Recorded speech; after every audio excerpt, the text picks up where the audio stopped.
राधे राधे।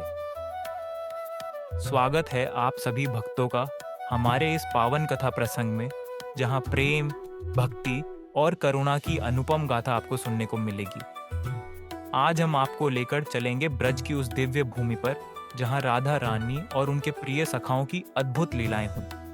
बरसाना के पास स्थित एक छोटे से गांव चिकचौली की इस कथा में आप एक वृद्ध मैया की असाधारण भक्ति और उनकी सेवा भावना का अनुभव करेंगे। कैसे एक साधारण वृद्धा अपने नित्य सेवा नियम में राधा रानी को प्रसन्न कर देती है, और कैसे स्वयं किशोरी जी उनकी कुटिया में प्रकट होकर महात्माओं को प्रसाद प्रदान करती है। यह कथा केवल एक घटना नहीं, बल्कि भक्ति, निष्ठा और करुणा का जीवंत उदाहरण है। तो जुड़ जाइए हमारे साथ और डूब जाइए इस मधुर कथा के रस में। राधे राधे, जय श्री राधे। बरसाना के पास एक गांव है चिकचौली, जो चित्रास्की का गांव है। चित्रास्की राधा रानी की सबसे प्रिय सखी थी। उस पवित्र भूमि में पूज्य श्री रमेश बाबा का मंदिर, रस मंदिर स्थित है। उसी मंदिर के पास की गली में एक वृद्ध मैया निवास करती थी। उनका शरीर वृद्धावस्था के कारण स्थूल हो गया था, लेकिन उनके भीतर भक्ति का सागर उमड़ता था। आज भी ब्रजमंडल में मधुकर की महिमा को अत्यंत आदर के साथ देखा जाता है। भले ही बाहरी दुनिया में साधु संतों के प्रति विश्वास घट रहा था, परंतु इस मैया की कुटिया एक अलग संसार थी। न जाने कितने महात्मा जो ईश्वर प्रेम में डूबे हुए थे, वहां नित्य मधुकर मांगने आते थे। उनका घर प्रेम और सेवा की छांव था। भोजन की भिक्षा, जिसे मधुकर कहते हैं, के लिए महात्माओं का उस घर पर विशेष मोह था। वो महात्मा जो सरल और सच्चे मन से भरे महापुरुष थे, कहीं भी मधुकर मांग लेते, पर उस वृद्ध मैया के घर अवश्य आते थे। मैया भी अद्भुत थी।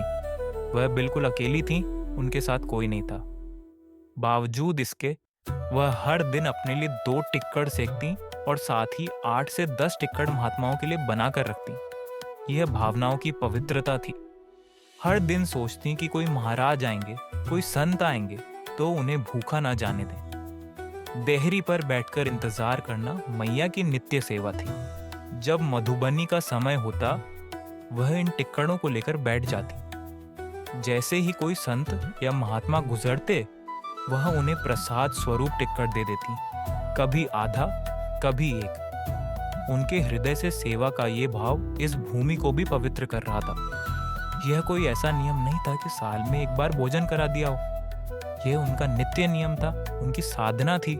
वह खुद खेती किसानी करने वाली साधारण मैया थी, पर उनके भीतर की भक्ति असाधारण थी।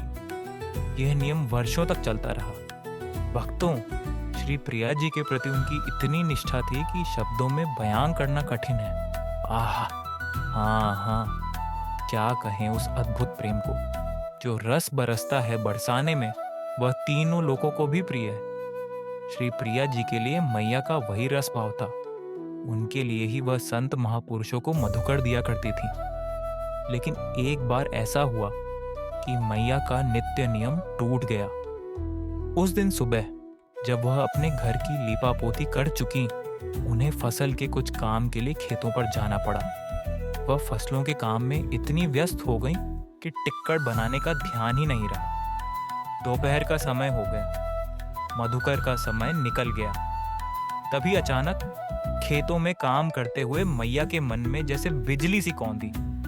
अरे राम राम राम, आज तो महात्मा हमारे घर मधुकर लेने आते हैं। हे भगवान, आज तो मुझसे भारी अनर्थ हो गया। यह सोचकर वह घबरा गई। उनकी आंखों में अश्रु भर आए। वृद्ध मैया जोर जोर से रोने लगी।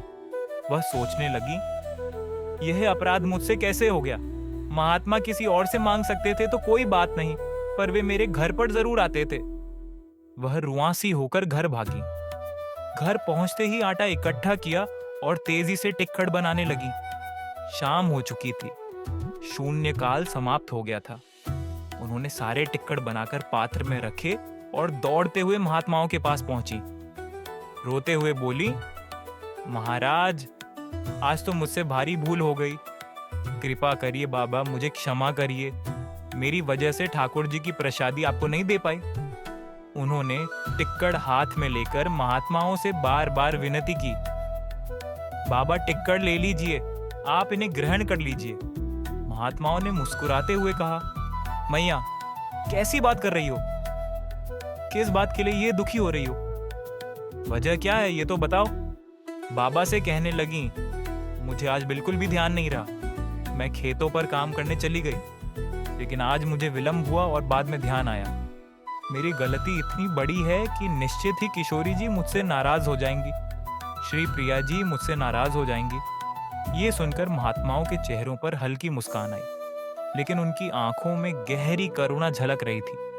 उन्होंने कहा, मैया ठंडी पड़ जा, नेक ठंडी पड़ जा। अरे तेरे यहाँ तो आज और दिनों से भी मधुबुरी मधुर मिली है। हमें तो सुंदर प्यारी मधुकर प्राप्त हुई है। आज तो मैया सच बताएं, इस मधुबुरी को पाकर 33 व्यंजन भी फीके पड़ गए हैं। ऐसा स्वाद पहले कभी नहीं पाया। मैया के आंसू अब भी थम नहीं रहे थे। वह सच्ची मासूमियत से बोली, बाबा मेरे घर पर तो मेरे अलावा कोई और है ही नहीं। आप किसकी बात कर रहे हो? महात्माओं ने अपनी धैर्यपूर्ण आवाज में कहा, कैसी बात कर रही हो मैया? झूठ क्यों बोल रही हो? एक लाली आई थी तुम्हारे घर। वह इतनी सुंदर, इतनी कोमल थी कि देखकर कोई भी मोहित हो जाए। उसने चुन्नी ओढ़ रखी थी और हाथ में लाल धागा बंधा हुआ था। उसके हाथ में एक चांदी का कंगन भी था। उसी लाली, उसी बिटिया ने हमें आज मधुकर दी है। वह कह रही थी कि मेरी मैया तो खेतों में काम कर रही है। अम्मा ने कहा है कि महात्माओं को प्रसादी अवश्य दे देना। जैसे ही मैया ने यह सुना, वह कांप उठी। उनकी आवाज भर्राने लगी, अरे बाबा आप क्या कह रहे हैं? मेरे घर पर कोई लाली नहीं है, ये कैसे हो सकता है?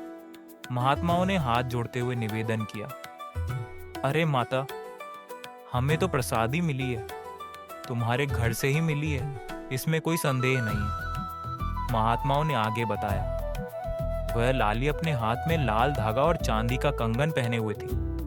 उसकी चुन्नी भी इस रंग की थी। वह बिटिया आई, मुस्कुराई और हमें प्रसादी देकर चली गई।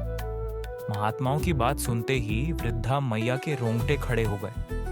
उनकी आंखों में विस्मय और आशंका का भाव भर आया। वह सोचने लगी, ये लाली कौन हो सकती है? ये तो मेरे देखे हुए किसी श्रृंगार जैसा लग रहा है।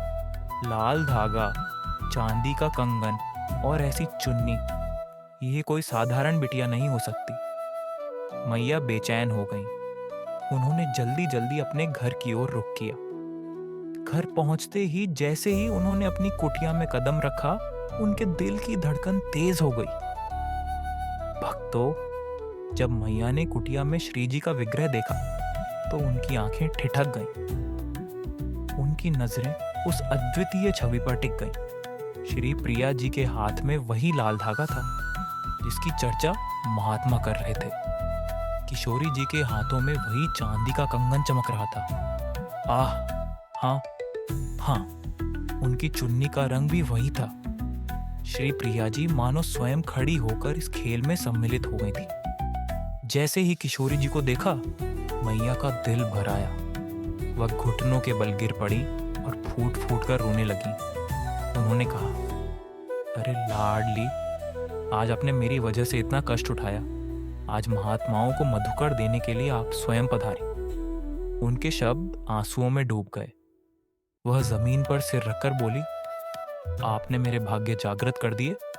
मैंने आपको कभी अपनी सेवा के योग्य नहीं माना, लेकिन आपने मेरी इस छोटी सी भूल को अनमोल कर दिया। श्री प्रिया जी भी इस ममत्व के दृश्य में भाव विभोर हो गई। मैया ने पूरी रात आंसुओं में डूबी हुई प्रभु की इस लीला का स्मरण किया। उसी रात मैया को साक्षात राधा रानी का दर्शन हुआ। उस दिन से ब्रजमंडल के जितने भी महापुरुष और कथावाचक थे, वे जब भी बरसाना आते उस मैया के घर मधुकर मांगने जरूर जाते। ये केवल एक परंपरा नहीं थी, बल्कि भक्ति और प्रेम की एक जीवंत मिसाल बन गई। उस पवित्र घर के टिक्कड़ों में जैसे राधा रानी की कृपा और मैया की निष्ठा सजीव हो गई थी। मैया अपने हाथों से टिक्कड़ बनाती, हर टिक्कड़ में वह अपना प्रेम और सेवा को समर्पित करती। उन टिक्कड़ों के छोटे छोटे टुकड़े बनाकर रखती ताकि कोई भी महात्मा आए तो उसे वह निराश न लौटाए। हर टुकड़े में मानो किशोरी जी का आशीर्वाद समाया हुआ था। भक्तों, उस घर में आने वाले हर संत और महात्मा को कुछ न कुछ देकर विदा करना जैसे मैया का जीवन का उद्देश्य बन गया था। आज भी वहाँ ये पवित्र परंपरा जारी है। जो भी महात्मा मधुकर मांगने आता है वह कभी खाली हाथ नहीं लौटता। तो भक्तों, यह कथा हमें यह सिखाती है कि सच्ची भक्ति और सेवा का कोई मोल नहीं होता। राधा रानी और श्री ठाकुर जी अपने भक्तों के सच्चे प्रेम और समर्पण को कभी अनदेखा नहीं करते। वृद्ध मैया की इस अनुपम निष्ठा और सेवा ने हमें दिखाया कि किस तरह साधारण जीवन में भी असाधारण दिव्यता आ सकती है। यह लीला हमें प्रेरित करती है कि हम भी अपनी भक्ति को निष्ठा और सेवा से सजाएं। आइए इस पवित्र कथा के संदेश को अपने जीवन में अपनाएं। श्री ठाकुर जी और किशोरी जी पर विश्वास रखें, उनके चरणों में अपना प्रेम अर्पित करें और देखिए कि कैसे वह आपकी हर पुकार पर आपकी सहायता को आते हैं। राधे राधे। जय श्री राधे श्याम।